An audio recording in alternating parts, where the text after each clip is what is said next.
जय श्री कृष्ण दर्शकों, श्रीमद् भगवद गीता का आध्यात्मिक महत्व अपार है। ये ग्रंथ आत्मज्ञान, धर्म, कर्म और भक्ति के गूढ़ रहस्यों को समझाने वाला मार्गदर्शक है। गीता जीवन के प्रति सही दृष्टिकोण प्रदान करती है, जिसमें आत्मा की अमरता, कर्मयोग और निष्काम कर्म की महत्ता का वर्णन है। भगवान श्री कृष्ण द्वारा अर्जुन को दिया गया उपदेश हर व्यक्ति के लिए जीवन के संघर्षों में मार्गदर्शक है। गीता हमें अपने कर्तव्यों का निर्वहन बिना फल की इच्छा के करने की शिक्षा देती है और आत्मा के वास्तविक स्वरूप को पहचानने की प्रेरणा देती है। तो आइए आज हम लोग श्रीमद् भगवद गीता के अध्याय 5 के श्लोकों को समझेंगे, जो कर्म संन्यास योग का सही मार्गदर्शन कराते हैं। भगवद गीता का ये 5वां अध्याय बहुत ही महत्वपूर्ण है। आप ध्यान से देखिए, सुनिए और समझिए। भक्तों, अब तक हम लोग अध्याय 4 तक के सभी श्लोकों के सार अर्थों को समझे थे।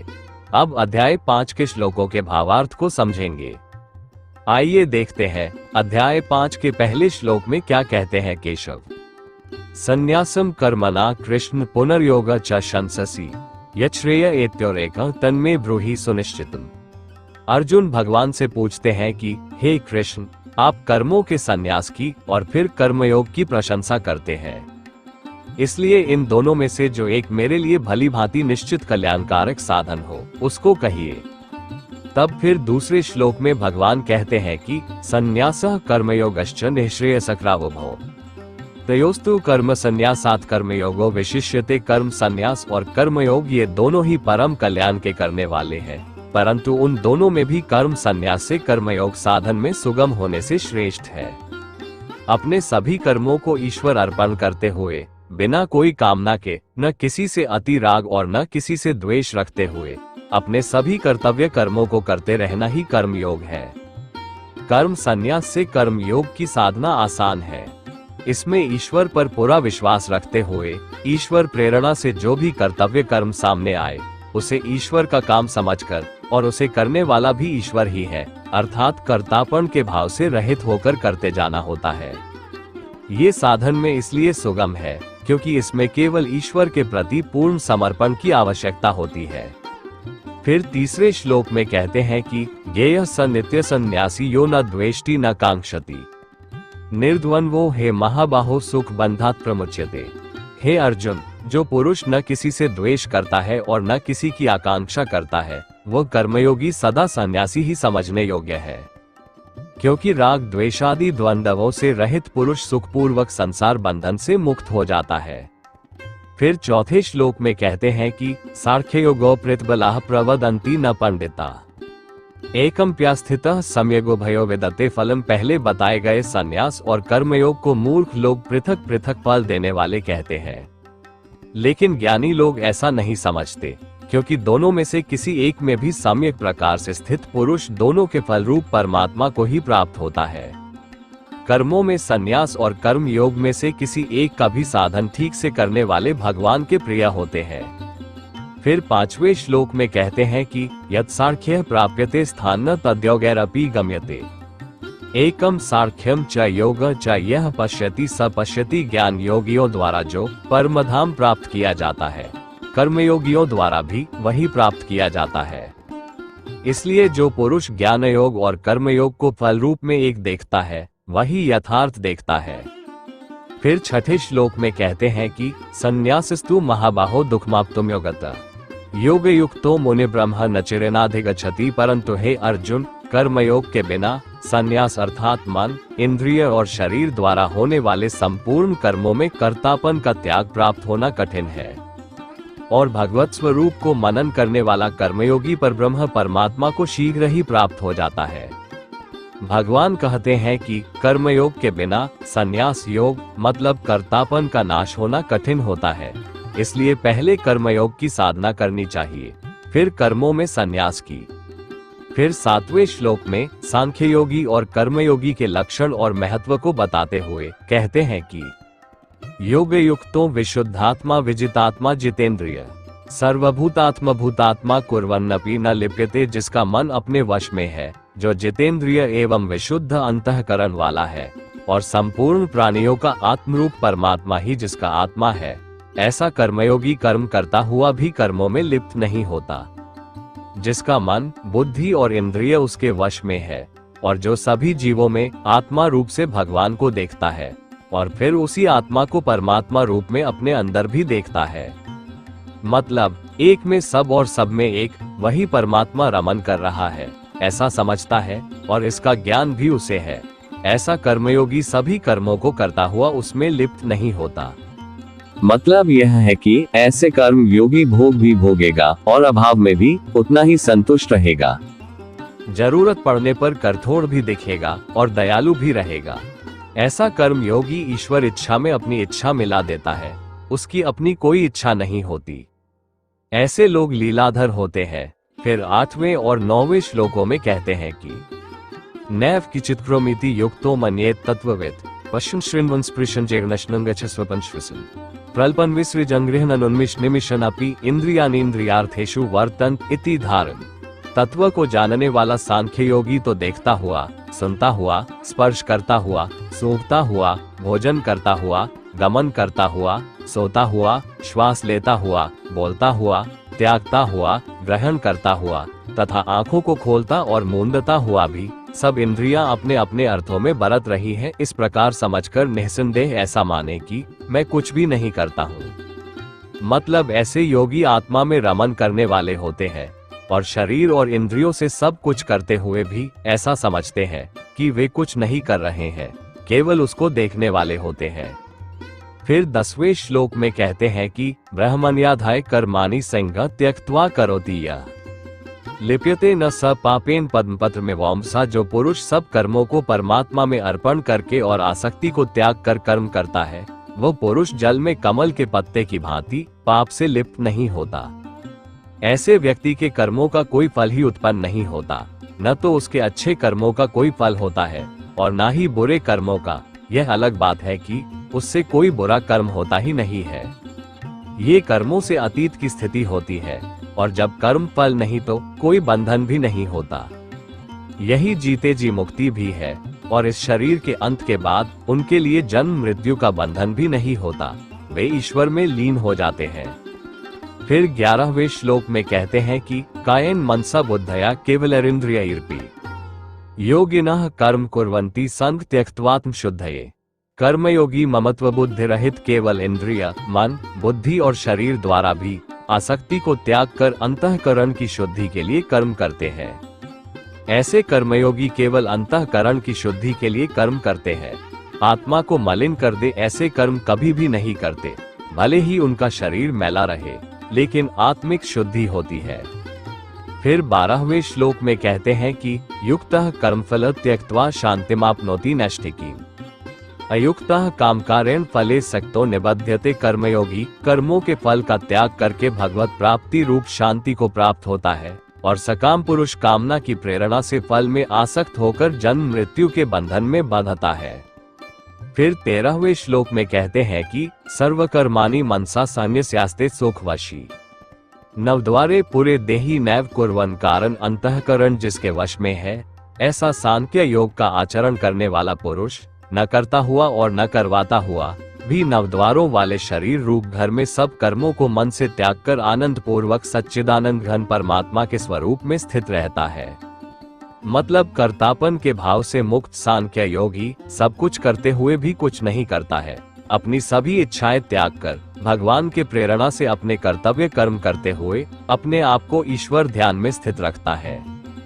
फिर 14वें श्लोक में कहते हैं कि न कर्तृत्वम न कर्माणि लोकस्य सृजति प्रभो न कर्मफल संयोग स्वभावस्तु प्रवर्तते। परमेश्वर मनुष्यों के न तो कर्तापन की, न कर्मों की और न कर्मफल के संयोग की रचना करते हैं, किंतु स्वभाव ही बरत रहा है। भगवान किसी भी जीव के प्रारब्ध और कर्मों की रचना नहीं करते हैं और न ही उसमें हस्तक्षेप करते हैं। सभी जीव का उनके द्वारा किए गए कर्मों के अनुसार उनका स्वभाव बनता है और सभी जीव अपने अपने स्वभाव के अनुसार कर्म करते रहते हैं। कर्मों के परिणाम तो हर किसी को मिलता ही है, लेकिन पहले बताए गए स्थिति में जी रहे पुरुषों को कर्म बंधन नहीं लगता। भगवान किसी के भी कर्म और प्रारब्ध में कोई फेर बदल नहीं करते। ये सब प्रकृति के नियमानुसार चलते रहता है। लेकिन जो भी ईश्वर की भक्ति करते हुए उनके बताए मार्ग का अनुसरण करता है, उसके कर्म बंधन कट जाते हैं। ईश्वर भक्ति करके व्यक्ति अपने स्वभाव को बदल सकता है, अपने अंदर जमे कई जन्मों के मानसिक कलमश को मिटा सकता है, अपने आप को जान सकता है और अपना मानव जीवन सफल कर सकता है। और यह काम केवल और केवल मानव ही कर सकता है।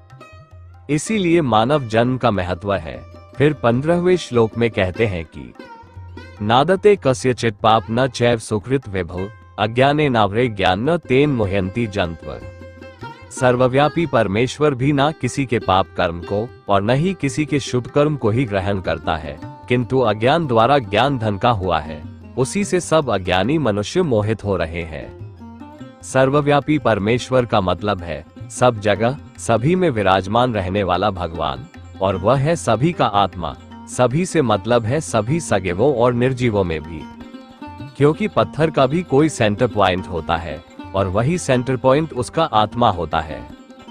तो यह आत्मा या परमात्मा कभी भी किसी के शुभ अशुभ कर्मों को नहीं लेता, वो केवल इन सब का साक्षी होता है, केवल देखता है।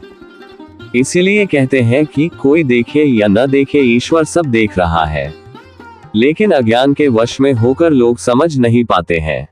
फिर 16वें श्लोक में कहते हैं कि ज्ञानेन तो तदज्ञान येषा नाशित मात्मनः तेषामादित्य वज्रज्ञान प्रकाशयति तत्परम। परंतु जिनका वह ज्ञान परमात्मा के तत्व ज्ञान द्वारा नष्ट कर दिया गया है, उनका वह ज्ञान सूर्य के सदृश उस सच्चिदानंद घन परमात्मा को प्रकाशित कर देता है। लेकिन जिन लोगों का वह अज्ञान नष्ट हो गया है, वे लोग प्रकाश स्वरूप सच्चिदानंद परमात्मा का दर्शन कर उनके प्रकाश से प्रकाशित रहते हैं तथा परमात्मा को भी प्रकाशित करते हैं। परमात्मा को प्रकाशित करने का मतलब है धर्म का प्रचार, परमात्मा के तत्व का ज्ञान देकर लोगों को भगवान के पास ले जाना।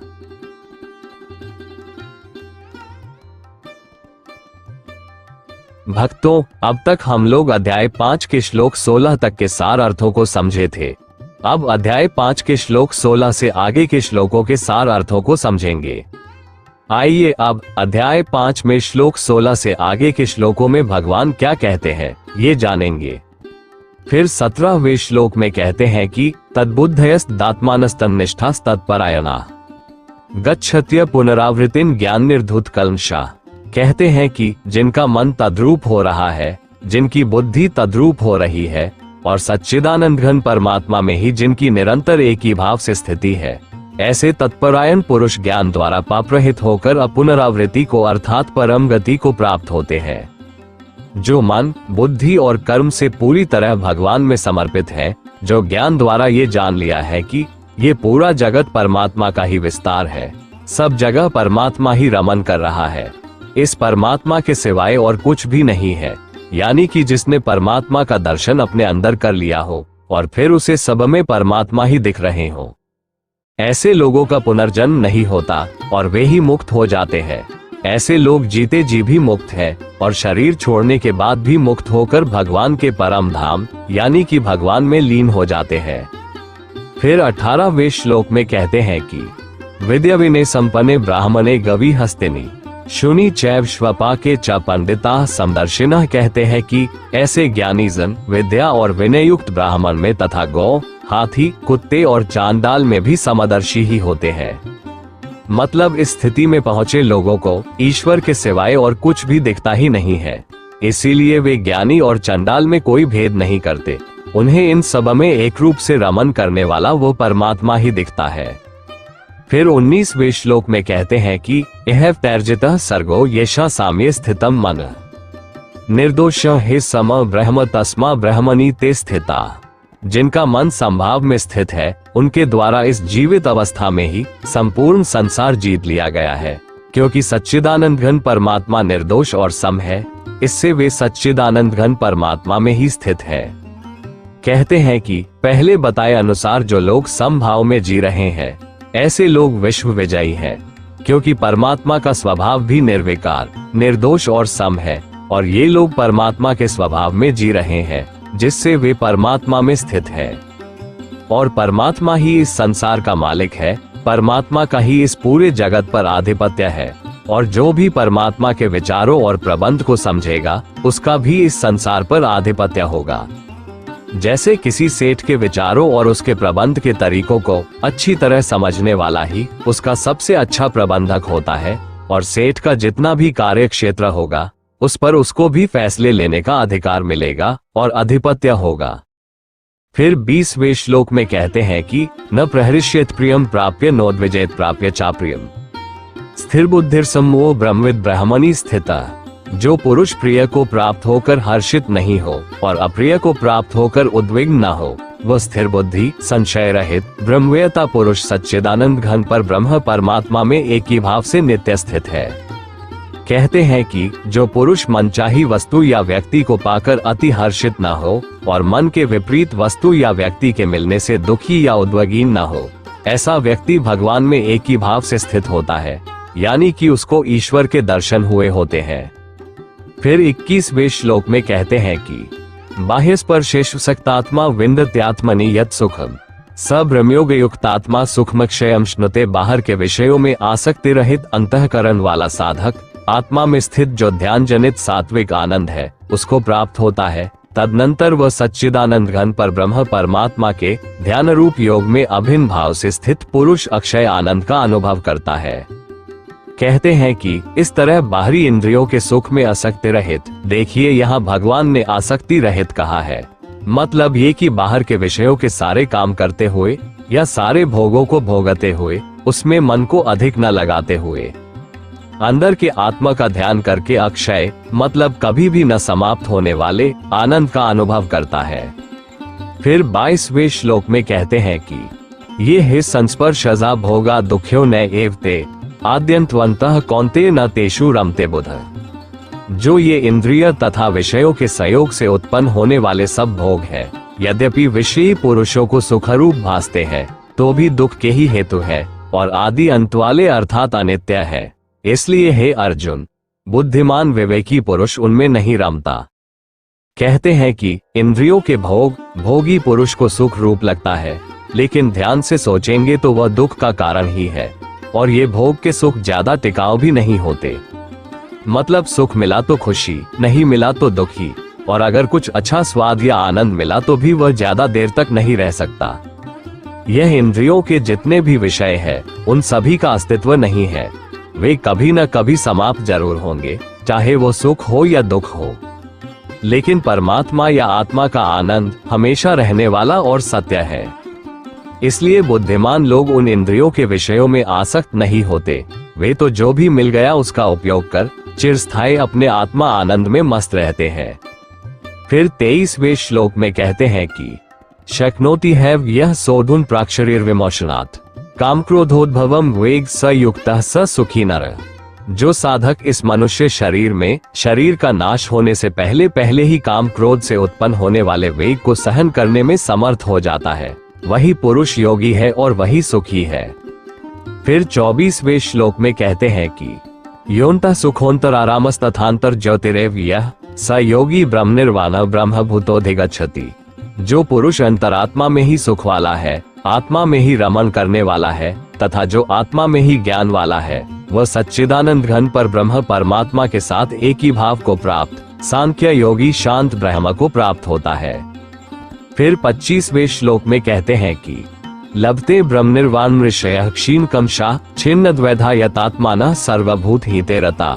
जिनके सब पाप नष्ट हो गए हैं, जिनके सब संशय ज्ञान द्वारा निवृत्त हो गए हैं, जो संपूर्ण प्राणियों के हित में रत है और जिनका जीता हुआ मन निश्चल भाव से परमात्मा में स्थित है, वे ब्रह्मवेता पुरुष शांत ब्रह्म को प्राप्त होते हैं। फिर 26वें श्लोक में कहते हैं कि काम क्रोध वियुक्ताना यतिना यच्चेत्सम अभितो ब्रह्म निर्वाण वर्तते विदितात्मनाम। काम क्रोध से रहित जीते हुए चित्त वाले पर ब्रह्म परमात्मा का साक्षात्कार किए हुए ज्ञानी पुरुषों के लिए सब ओर से शांत पर ब्रह्म परमात्मा ही परिपूर्ण है। फिर 27वें और 28वें श्लोक में भक्ति सहित ध्यान योग का वर्णन करते हुए कहते हैं कि स्पर्शान कृत्वा बहिर्बाह्यांश चक्षुश्चैवात्रे भ्रुवो प्राणापनो समौ कृत्वा नासाभयंत्रचारिणो यतेन्द्रिय मनोबुद्धिर्मुनिर्मोषप्रायण विगतेच्छा भय क्रोधो यह सदा मुक्त एवं सह। बाहर के विषय भोगों को न चिंतन करता हुआ उसको बाहर ही निकालकर और नेत्रों की दृष्टि को भृकुटी के बीच में स्थित करके तथा नासिका में विचरने वाले प्राण और अपान वायु को सम करके, जिसकी इंद्रियां, मन और बुद्धि जीती हुई है, ऐसा जो मोक्ष प्रायण मुनि परमेश्वर के स्वरूप का निरंतर मनन करने वाला, इच्छा, भय और क्रोध से रहित हो गया है, वह सदा मुक्त ही है। इंद्रियों के विषयों को बाहर ही छोड़कर प्राणायाम के द्वारा श्वास को स्थिर करके भृकुटी में ध्यान लगाकर ईश्वर के स्वरूप का चिंतन करते हुए इच्छा, भय और क्रोध से मुक्त पुरुष मुक्त ही है। मतलब मुक्ति कुछ और नहीं बल्कि सारे इंद्रियों के भोग और विकारों के बंधनों से छुटकारा ही मुक्ति है। फिर 29वें श्लोक में कहते हैं कि भोक्तार यज्ञतपसा सर्वलोक महेश्वरम सुहृदम सर्वभूतानैन ज्ञात्वा मां शांतिम रक्षति। मेरा भक्त मुझको सब यज्ञ और तपों का भोगने वाला, संपूर्ण लोकों के ईश्वरों का भी ईश्वर तथा संपूर्ण भूत प्राणियों का सुहृद अर्थात स्वार्थ रहित दयालु और प्रेमी, ऐसा तत्व से जानकर शांति को प्राप्त होता है। भूत प्राणियों से मतलब है सभी जीवों का, बिना किसी स्वार्थ के भला चाहने वाले, सभी के लिए दया का भाव रखने वाले और सबको प्यार करने वाले भगवान है। हम सभी का जन्म ही इसलिए हुआ है कि आपने आपको बताए गए अनुसार बनाना है, कोई भी काम छोड़कर नहीं, बल्कि सब कुछ करते हुए अंदर से निर्लेप रहते हुए केवल भगवान से दिल लगाना है। क्योंकि भगवान से ज्यादा और अच्छा, निस्वार्थ अपना ख्याल रखने वाला इस जगत में दूसरा कोई नहीं है। आप ठीक से सोच कर देख लेना। प्रिय भक्तों, इसी के साथ 5वां अध्याय पूरा होता है। अब तक हम लोग श्रीमद् भगवद गीता के अध्याय 5 के श्लोकों के भावार्थ और सार अर्थों को समझे। अगली वीडियो में अध्याय 6 के श्लोकों के सार अर्थों को समझेंगे।